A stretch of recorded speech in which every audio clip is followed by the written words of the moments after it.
అక్క చెప్పండి. ఆర్టీసీ సమ్మెల ఘోరం అని చెప్పుకోవచ్చు. నిన్న కాక మొన్న ఒక ఆయన కూడా కాల్చుకొని చనిపోయింది. సో ఏం చెప్తారు మరి? ఏం చెప్తామంటే రేవంత్ రెడ్డి వచ్చిన తర్వాత కల్లబుల్లి మాటలు చెప్పి సిగ్గు శరం లేకుండా వాళ్ళకి ఎన్నో హామీలు ఇచ్చిండు.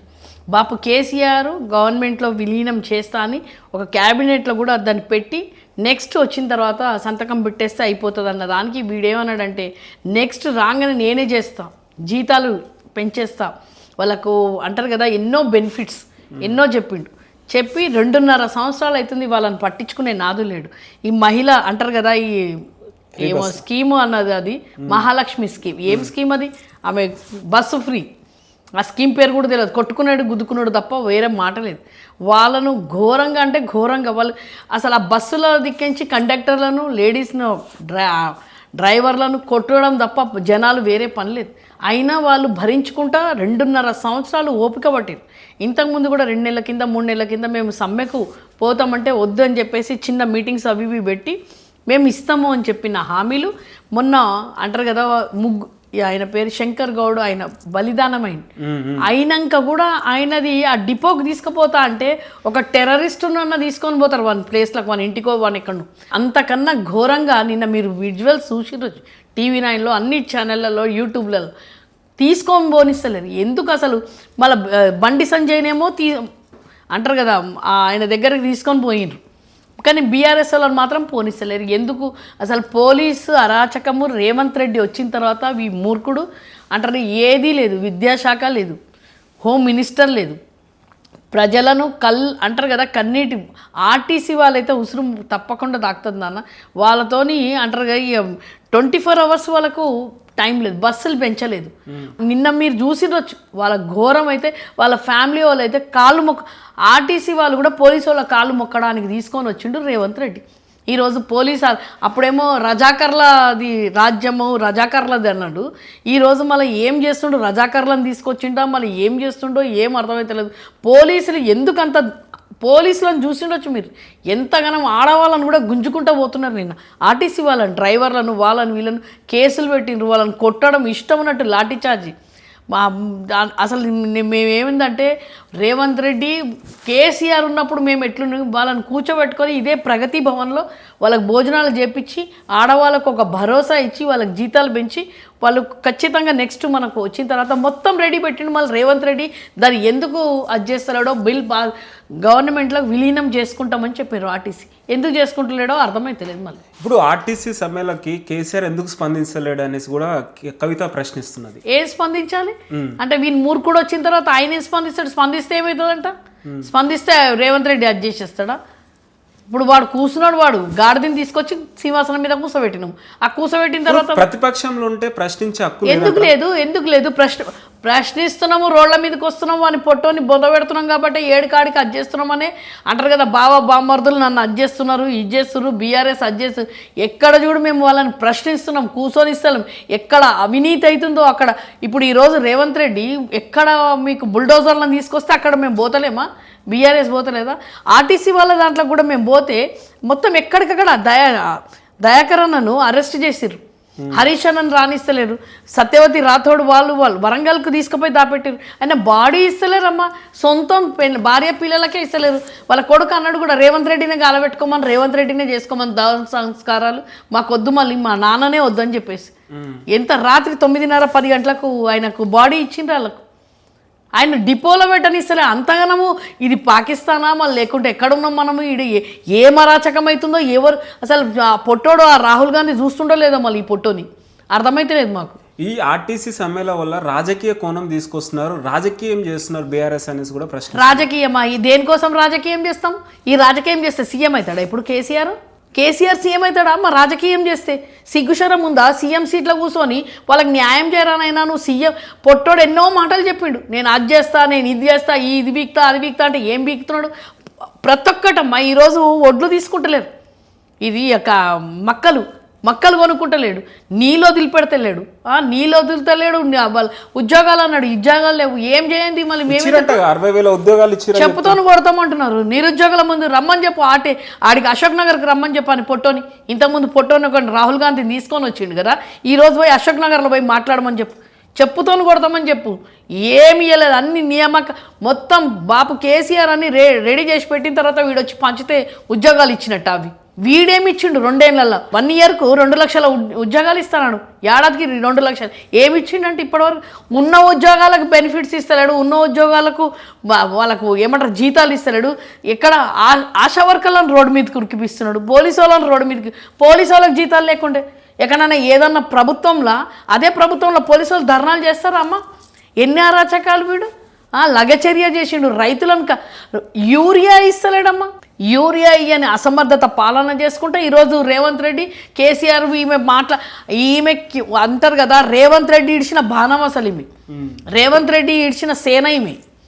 ఈరోజు సేన పెట్టింది చూడు, అంటారు కదా తెలంగాణ రాష్ట్ర సేన రేవంత్ రెడ్డి సేన ఈమె.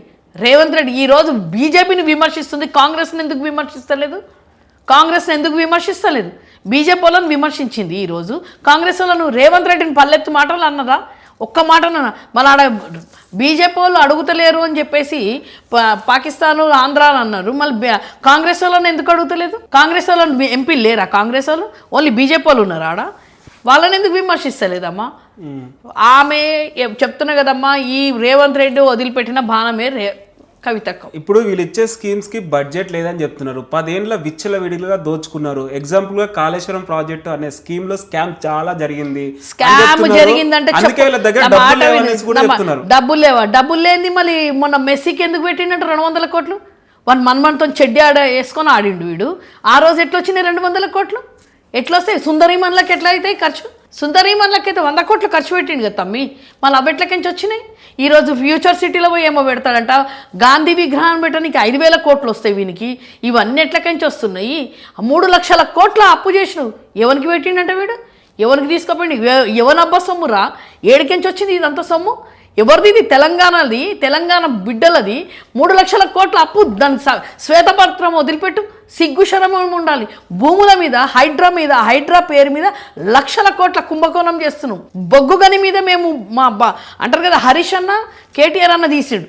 బొగ్గుగని మీద కుంభకోణం అవుతుందంటే అది ఆపేసిండు. వీని బామ్మర్దికి ఎట్లకెంచి వస్తున్నాయి? వీని బామ్మర్దికి ఢిల్లీలోకించి ఎట్లిచ్చిర్రు? వీని బామ్మర్దికి ఎట్లిచ్చిర్రు? టెండర్లు ఎట్లా పాస్ అవుతున్నాయి? ఎట్లాగంచి వస్తున్నాయి కంపెనీలు? ఇవన్నీ ఎవడడగాలమ్మా? అంటే ప్రజలకు ఇవ్వడానికి లేదు, వీడు అయ్యాషీలు చేయడానికి వచ్చినావు ఆ తెలంగాణలో. 4 కోట్ల ప్రజలను వదిలిపెట్టేసి ఓన్లీ కేసీఆర్, కేటీఆర్, హరీష్ రావు, ఈమె వీళ్ళకి వెళ్ళిపోయింది సేన. ఇంకోటి అక్క చాలా ప్రశ్నించేది ఏంటంటే, మూసి సుందరీకరణ వల్ల ఎక్కడైతే కబ్జా చేశారో అక్కడే కూలగొడుతున్నాం హైడ్రా అనేసి కూడా. కూలగొట్టేటోని ఎవనివిరా నువ్వు? అసలు హైకోర్టు ఆపమని చెప్పింది, నువ్వు కూలగొడతావు ఎట్లా? కడుతున్నామేంది కూలగొట్టడానికి? ఇప్పటివరకు ఏం కట్టినావు నువ్వు?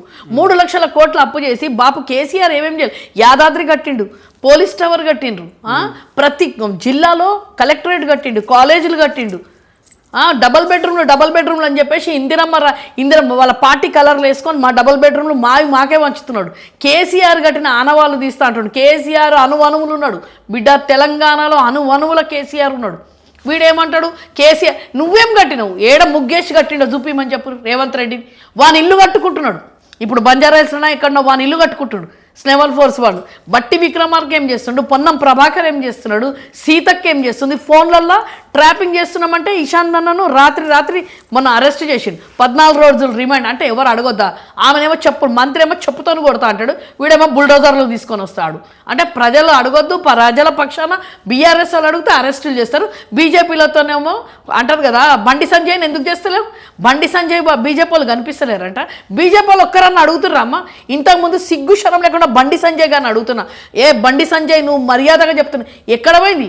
కేసీఆర్ని పొద్దున్నేస్తే తిడుతుండే రేవంత్ రెడ్డి, వీడు ఇద్దరు కలిసి తిట్టి ఈరోజు రేవంత్ రెడ్డికి మళ్ళీ ఎందుకు తిడతలేడు? ఎందుకు విమర్శిస్తలేడు? బండి సంజయ్ కేంద్ర మంత్రి కాదా వాడు? కిషన్ రెడ్డి ఎక్కడ పోయిండు? ఈడొచ్చి మళ్ళీ ఇదే హైదరాబాద్లో ఇదే తెలంగాణకు వస్తారా? ఏం ముఖం పెట్టుకొని వస్తారమ్మా వీళ్ళు? ప్రజల పక్షాన ఉన్నాం కాబట్టే ఈరోజు మేము ధైర్యంగా మాట్లాడుతున్నాం. వీళ్ళగా పొట్టోడు అక్కడిక్కడ పోయి అంటారు కదా, ఢిల్లీకి పోయి గులాంగిరి చేయడానికి కాదు. ఈరోజు ఫోన్ ట్రాపింగ్లా 35 కోట్లు సీతక్క చేసింది. అడిగితే ఇషాన్ నన్నని పెట్టిండు. ఎవరు అడిగితే వాళ్ళు, ఎవరు ప్రశ్నిస్తే వాళ్ళని ఎక్కడికక్కడ అరెస్టులు.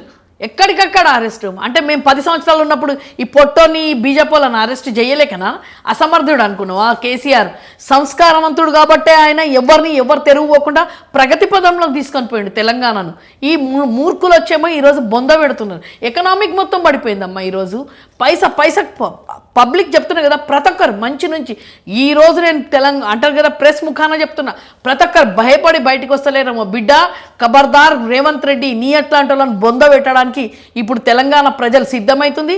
బాపు కేసీఆర్ మన జగిత్యాలలో చెప్పిండు, హైడ్రా అనేదాన్ని ఎత్తి పారేస్తాం. ఇట్లాంటి అంటారు కదా, ఒక ముండమోపుని తీసుకొని వచ్చిండు హైడ్రా అని చెప్పేసి, ఆ ముండమోపుని దానికి తీసుకుపోయి అంటారు కదా చెరువులో, ఇదే కాళేశ్వరం చెరువులో తీసుకుపోయి ముంచేస్తాం. ఈ రేవంత్ రెడ్డి పొట్టోని కూడా దాని వెంబడే ముంచేస్తాం. సిగ్గుశరం ఉన్నామో తెలంగాణ మొత్తం. అసలు మాట్లాడితే కూడా మాకేమనిపిస్తుంది తెలుసా, బాపు కేసీఆర్ ఇన్ని చేసిన తర్వాత అంటారు కదా చెట్లున్న పండుకే రాళ్ళు కొడతారు. ఏమి లేదు కాబట్టి వీడు ఎగిరెగిరి పడుతున్నాడు. ఎక్కడ పోయి ఉన్నాడు? చైనా అంటాడు. చైనా టూర్కి పోయి ఏం బీకినావు? సుందరీకరణ. ఈ మన అంబేద్కర్ విగ్రహం పెట్టిండు నాన్న, అక్కడ పెట్టినప్పుడు ఒక్కటన్నా గులగొట్టిండా? అంబేద్కర్ విగ్రహం పెట్టిండు బాపు కేసీఆర్. మళ్ళీ నువ్వు అక్కడ ఉన్న చిన్న పిల్లలకు జవాబు ఇచ్చుకోలేకపోతున్నావు కదా. చిన్న పిల్లలు అంటారు గాంధీ విగ్రహం కోసము ఎంత అవుతుందమ్మా? మా అంటే ఒక ఎకరంలో పెట్టుకోవచ్చు. నీకు 60 ఎకరాలది కావాలన్నా?